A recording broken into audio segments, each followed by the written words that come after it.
my computer would not only have to be interoperable, but it would have to take in specific legislation in a different jurisdiction. And once you start doing that, you get into great trouble.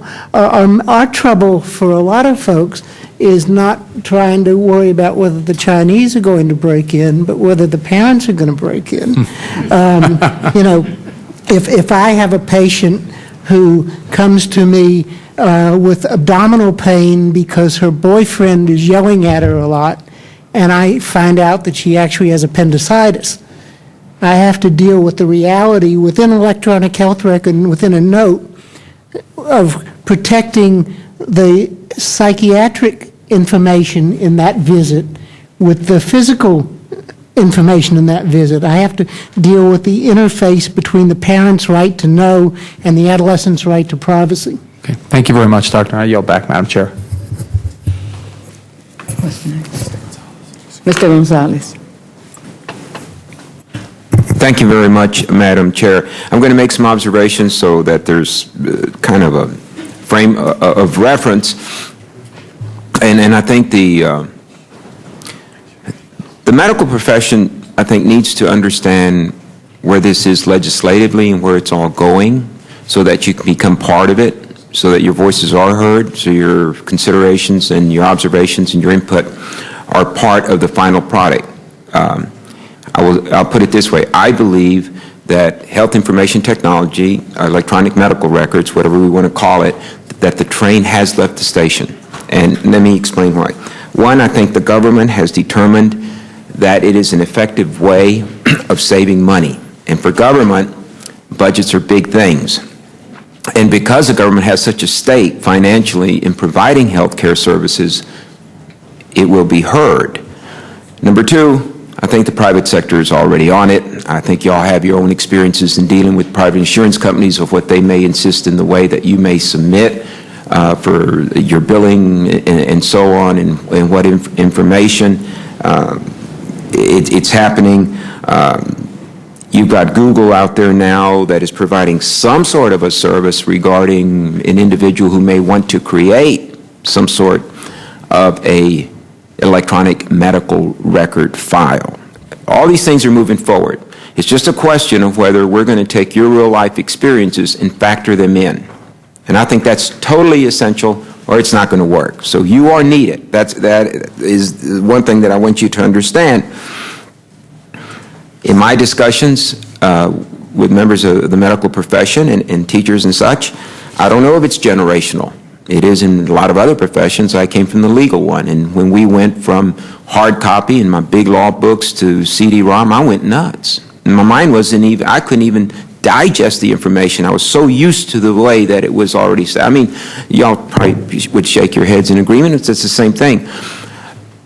But I know that in medical schools and such, these recent graduates are pretty savvy when it comes to what's going on out there in the electronic world. They are fully embracing it. It's just a matter of whether you have the systems for these entering doctors to utilize.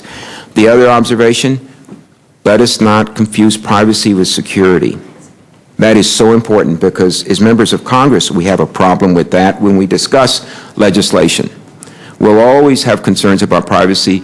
Medical records privacy in the hierarchy of privacy concerns is at the very top because of the nature of it. I mean, we understand that. But let us not go. Security is another thing. That's the other component.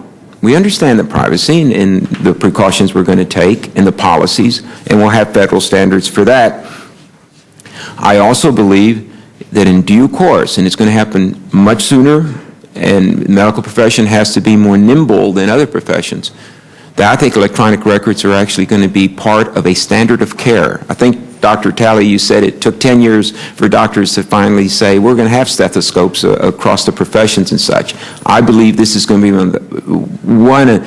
maybe it's the stethoscope of the 21st century or something, is electronic medical records. But it's going to be it's going to be a factor and a component as to say whether you are truly practicing state-of-the-art medicine in today's society.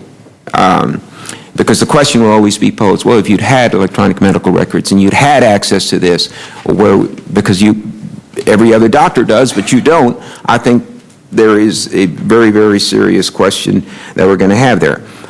I will agree with each and every one of you about interoperability, about federal standards. We're working on that. We are not just going to go in there and mandate or reward or punish someone for the lack of utilizing electronic medical records without understanding the cost of it, and I'm going to get into the cost in a minute. But yes, we will have standards. And then, of course, you can fine-tune it regarding what is the specialty. But I think also there's tremendous education that is lacking as to what you really need, basically, to probably comply with what the federal government is going to require.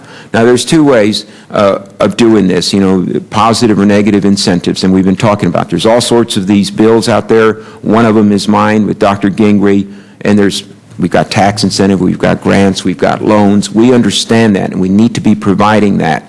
The other is obviously enhancing how we reimburse physicians when it's a federal dollar being paid for the health care that's being delivered.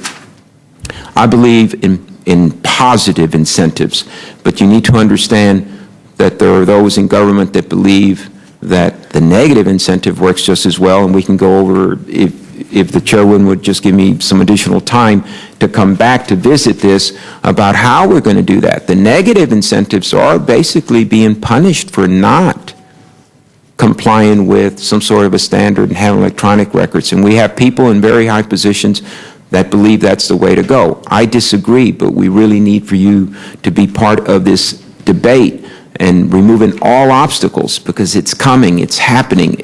It's going to, believe me, it just be part of your practice. There's nothing you can do to delay it much, because it's going to be implemented. And I know that I've gone over time and I haven't asked the one question I want, so I'll just yield back and see if the chairwoman will give me a... We'll have a second round. I get, Sure. we will have second round. Yeah. Thank you.